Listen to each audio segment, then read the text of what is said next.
Hi, friends. Your old pal Papa Dale here. One more time with an episode of Christ versus Culture. This is a video series that contrasts the culture of Christ, the values of Christ, with the culture and values of our modern everyday culture. Today's episode is titled, We Have to Be the Pig. And we'll explain that in a minute here. This is a video series based on 1 John 2:15, which says, Love not the world, neither the things that are in the world. If any man loves the world, the love of the Father is not in him. And we explore the meaning and implications of that. What this means is that Jesus Christ must be the highest priority in our life. Now, there are literally hundreds of these videos that are being prepared, and for two reasons. One, to provide a body of content for the Christian community today, and two, to provide a legacy of content for those who will be left behind after the rapture. It's important that anyone who says they're going to teach you the Bible undergo a certain amount of scrutiny by you. Scripture says that in the end times there'll be a lot of false teachers that arise. You don't want to be listening to false teachers.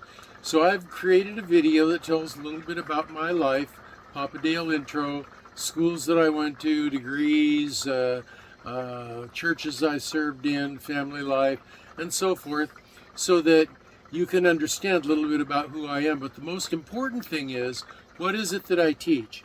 Is what I teach consistent and congruent with the Scripture? That's the most important thing to determine whether a teacher is true or false. So let's get right into this lesson. We have to be the pig. What in the world does that mean?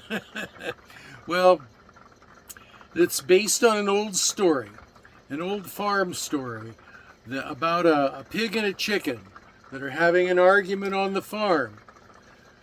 I believe in breakfast more than you do, cried the chicken. No way, not even close, stated the pig. I believe in breakfast more.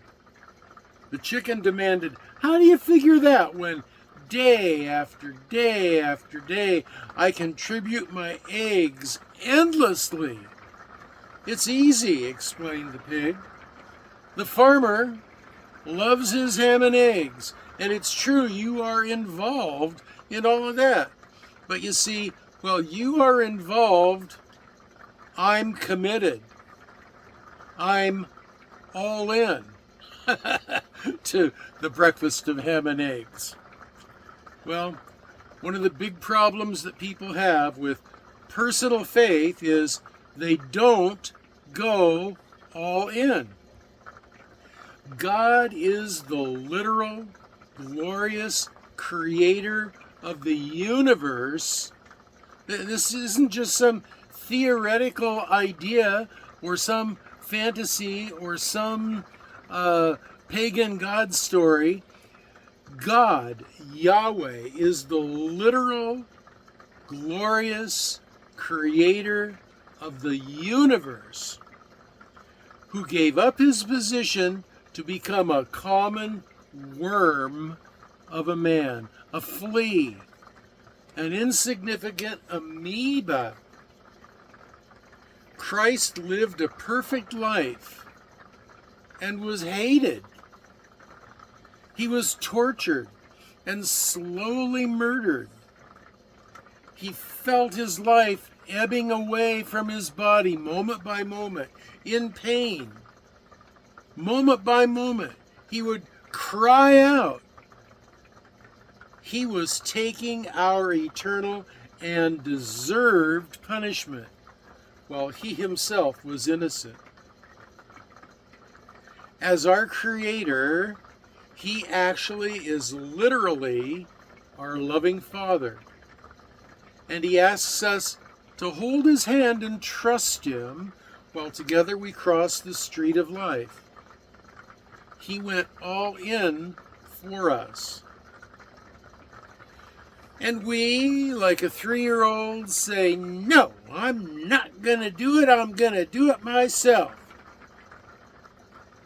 we only give him a small piece of our heart, and we expect him to be grateful for it, like we're doing him a favor. We want him to be a magic rabbit's foot, to bless everything that we want. Help us find a job, Jesus. Help us when we're sick, Jesus. Help me find a wife, Jesus. We say, please, Jehovah Genie, give me my 3 wishes. We are so selfish and ungrateful. It's just sickening. In the real world, the way it works is we are supposed to get into step with him. Rely on him. Take direction from him. An 8 billion member marching band must all follow the baton of the band leader, or else it's a cacophony of confusion and disaster reigns. You see, we must be the pig. He's in control. He is the creator. He is the orchestra leader. He is the coach of the soccer team. You ever seen a children's soccer team with the kids just running every which way? And mostly what they're trying to do is they're all trying to pack in on the ball. Everybody wants to kick at the ball. So you got 16 or 22, depending on the size of the team's kids, that are all just jammed around this ball, every one of them trying to kick at the ball. And it's not the way you play successful soccer. You've got to spread the field and create room and pass the ball to the open person. But that's not the way we want to do life. We want to do life our own way, regardless of what the other person wants or what that other person wants. We want to do life our way. We don't want to listen to the coach. Well, God says go ahead, you can do that, but what's going to end up happening is you are going to be put off the team. It's better off to be the pig. It's better off to be committed to the coach's plan.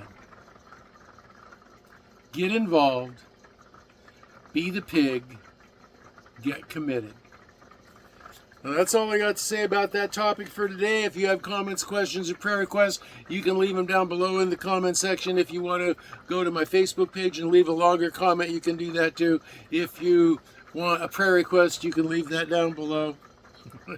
If you want to look at this story again, read the notes through. There's a link for that down below too. And the next video, if the Lord lets me upload another one, I think he will. I think I got enough time before the rapture or my death coming up. I'm going to try to upload another one, maybe even today.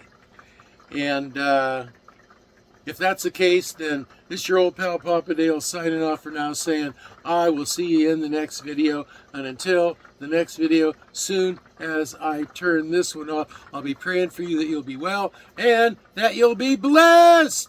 Hallelujah!